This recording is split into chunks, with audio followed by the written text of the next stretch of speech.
Avant de passer ici à la création de la carte pour prendre rendez-vous avec l'agent immobilier en charge de la propriété, on va d'abord s'occuper du reste de la page, à savoir une dernière section qui va lister les autres propriétés proposées par l'agence. Donc l'idée ici, ça va être de reproduire la même chose qu'on a sur la page d'accueil avec les 3 cartes property, mais en veillant à ne présenter que les propriétés qui sont différentes de celles qu'on visualise actuellement. Donc pour ça, comme d'habitude, on va créer une nouvelle section.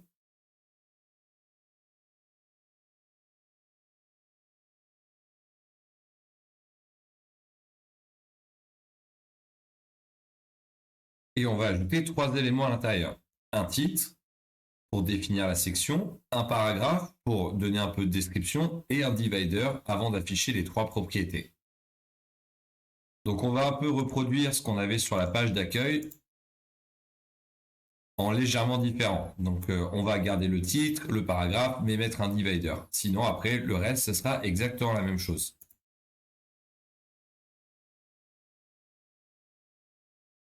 On ajoute donc nos éléments. On veille bien ici à le mettre en H2, étant donné que c'est un titre de section. On lui donne la classe Title Section. Ensuite, on a besoin d'un paragraphe qui n'a pas besoin de classe en particulier car il bénéficie déjà de nos paramètres de style de base, de texte, de couleur et de police grâce au paramètre All Paragraph qu'on avait défini tout au début de cette section. Et pour finir, un divider, on va faire comme on avait fait ici dans le footer. On va venir ajouter un div et on va venir lui ajouter notre classe footer divider qu'on avait déjà plus tôt. Mais pour le coup, on a besoin de l'agrandir parce que là, il avait la bonne taille pour le footer. Ici, on aimerait quelque chose d'un peu plus grand. Donc, pour faire quelque chose de propre, étant donné qu'on a besoin de la même base pour ici comme là, ce qu'on va faire, c'est que cette classe footer divider, on va la renommer en divider. Et ensuite, on va ajouter une nouvelle classe pour définir la taille du divider dans le footer et une nouvelle classe pour définir la taille du divider ici. Donc, on va retirer notre paramètre de width, étant donné qu'il va varier en fonction de où on l'utilise. Et on va ajouter donc une nouvelle classe, divider property, pour l'élément de la page propriété, pardon. Là, on va pouvoir définir, par exemple, une largeur de 200 pixels. Ça, on a un divider assez large. Et pour en revenir à celui du footer, on va ajouter une classe divider footer et redéfinir la taille que nous avions à la base. Donc c'était 30 pixels, il me semble. Et on n'oublie pas, bien sûr, de le faire dans l'autre cellule aussi. Voilà, comme ça, on a la même classe pour la structure de base du divider, à savoir son épaisseur, sa couleur d'arrière-plan en dark yellow, etc., etc. Et on a juste à ajouter une propriété en plus pour chacun des deux pour lui définir la taille dont on a besoin. Ça permet d'éviter la redondance du code CSS sur notre site internet. Ça le rend donc plus léger de manière générale et c'est nettement mieux apprécié aux yeux des navigateurs. Et pour finir, ça fait aussi plus professionnel.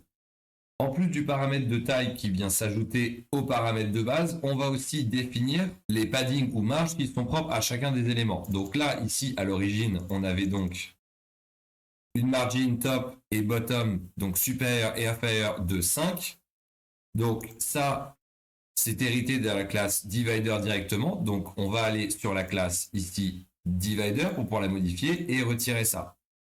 Comme ça, on va pouvoir l'appliquer directement sur la nouvelle classe. Donc divider footer et pouvoir rétablir ces valeurs de 5. Donc Alt pour jouer sur les deux en même temps et on rétablit tout ça à 5. Comme ça, ici, ça va nous permettre d'avoir des propriétés de marge pour ce divider propre à cette partie-là. Tout comme pour la largeur du divider. On va pouvoir ajouter une margin ici, par exemple, de 10. Très bien. Par contre, on constate que le paramètre qu'on vient de mettre de 10 ici de marge vient précisément jusqu'au paragraphe au-dessus. Alors que si on prend notre paragraphe qui a aussi une marge de 10, on voit que ça vient directement jusqu'au divider. Donc ces deux marges ne sont pas additionnées.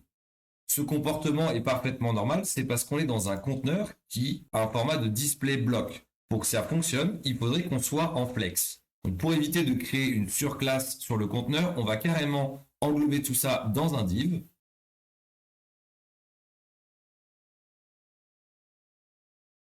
Sachant qu'on doit également appliquer quelques paramètres flex, à savoir pour pouvoir tout centrer.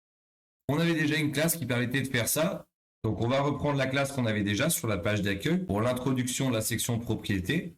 Donc c'était intro, section properties intro. Donc on retrouve notre texte parfaitement centré comme sur la page d'accueil.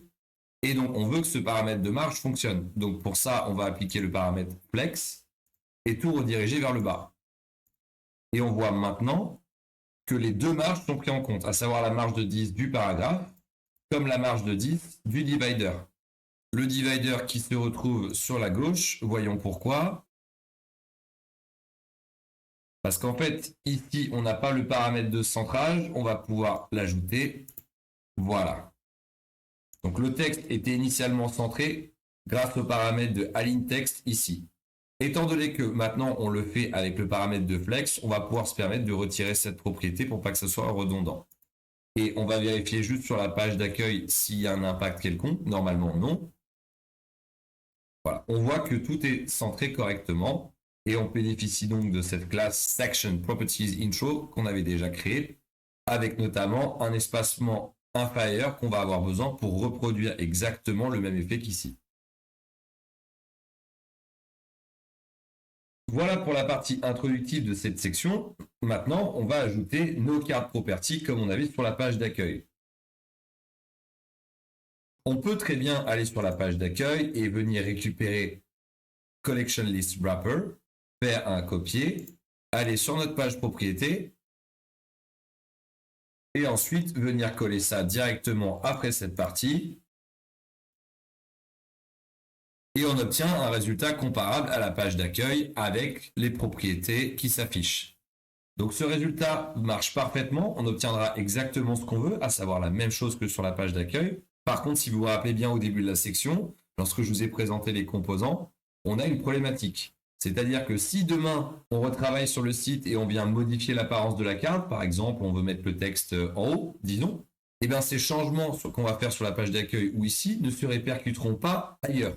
Donc bien sûr, les données dynamiques changeront parce que cela dépend du CMS, mais l'apparence de l'élément va dépendre directement de la page où il a été modifié. Pour anticiper cette problématique à l'avenir et avoir une synchronisation parfaite de cet élément qu'on réutilise assez régulièrement, à savoir sur 2 pages dans notre cas de figure, on va créer un composant de cet élément property card. On va commencer par supprimer cette partie d'ici, on va retourner sur la page d'accueil et on va donc créer un composant de cet élément. Là, on a le collection item, c'était l'élément property card. On va donc faire un clic droit, comme on a vu au début de la section, faire create components. On va l'appeler property card. Groupe, donc pas besoin dans le cas de figure. On met une petite description, affichage de la propriété, créer. Et on a donc notre élément qui a été créé et on a été renvoyé directement à l'intérieur, comme si on avait double-cliqué sur le footer ou sur la navbar. Donc on le voit ici dans sa version brute en sélection, comme si les champs n'avaient pas été alimentés par le CMS. Mais si on va à l'extérieur et qu'on clique dessus, on voit que ça a automatiquement créé les propriétés du composant, comme on avait vu, à savoir en ayant la possibilité de modifier certaines valeurs et continuellement avoir la synchronisation du reste. Donc là, ça l'a fait pour tout ce qui est relié au CMS, donc à savoir le lien, lorsqu'on clique dessus, l'image principale, le nom, le nombre de pièces, de salle de bain et de taille. Maintenant que c'est un composant à part entière, on va pouvoir reprendre l'ensemble, notre collection list wrapper, et refaire notre copier-coller.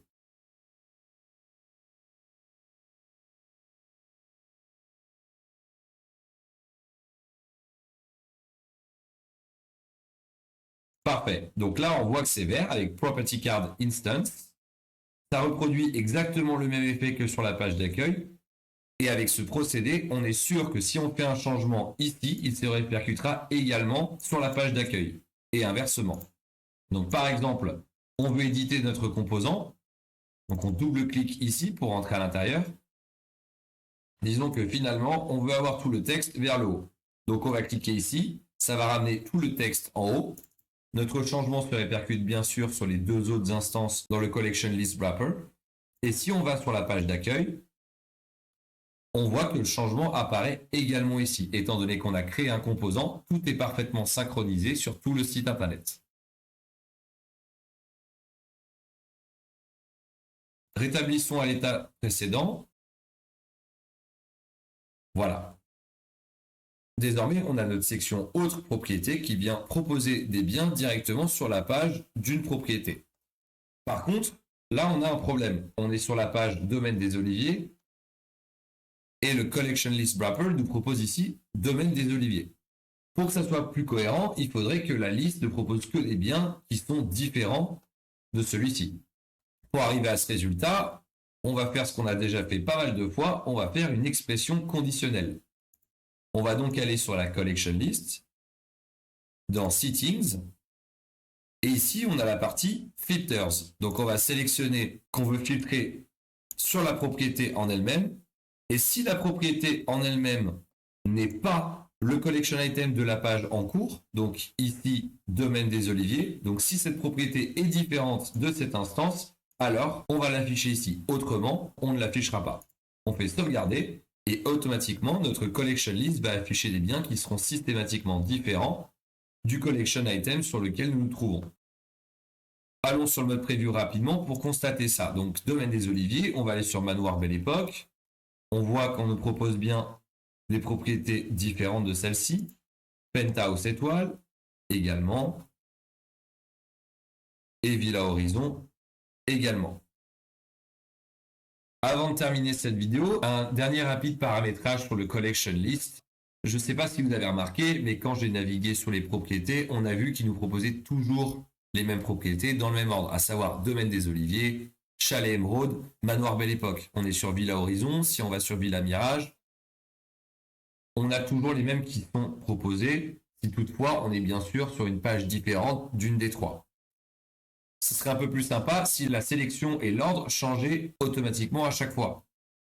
Pour ça, rien que plus simple, on reprend notre collection list, donc on avait notre filtre pour être sûr de ne pas avoir la propriété en cours. Et là, dans Sort Order, on peut faire plus, et donc on peut choisir de filtrer sur le nom ou par ordre alphabétique. Donc on aura toujours grosso modo le même résultat, à part qu'on est sur les pages des biens en question. Mais par contre, on a une option ici, Random Order, qui permet d'avoir un mélange systématique. Comme ça, on a toujours une sélection de propriétés qui est donc différente de la page en cours, mais également dans le désordre. Comme ça, on a toujours des propositions différentes. On fait Random Order, on fait Save. Et là, on a Villa Horizon, Manoir Belle Époque, Chalet Émeraude. Si je viens changer et que je prends une autre propriété, qui n'est pas initialement celle qui était proposée, donc Chalet Émeraude, Manoir Belle Époque et Domaine des Oliviers, donc prenons Penthouse étoile.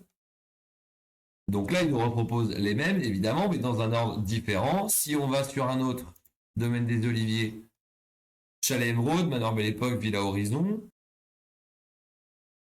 on obtient à peu près le même résultat qu'au début. On a toujours Manoir Belle Époque, Chalet Émeraude, et là, en l'occurrence, Villa Horizon. Peut-être qu'en mode preview, ça sera différent. Vérifions. Donc, Villa Mirage, on a ces trois-là.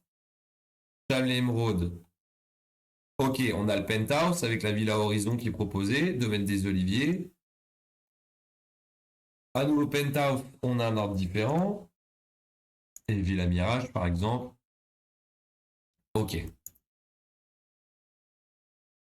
Maintenant, le site proposera systématiquement des propriétés qui sont plus ou moins dans le désordre afin de ne pas avoir toujours la même sélection lorsqu'on navigue entre les pages de propriétés du site.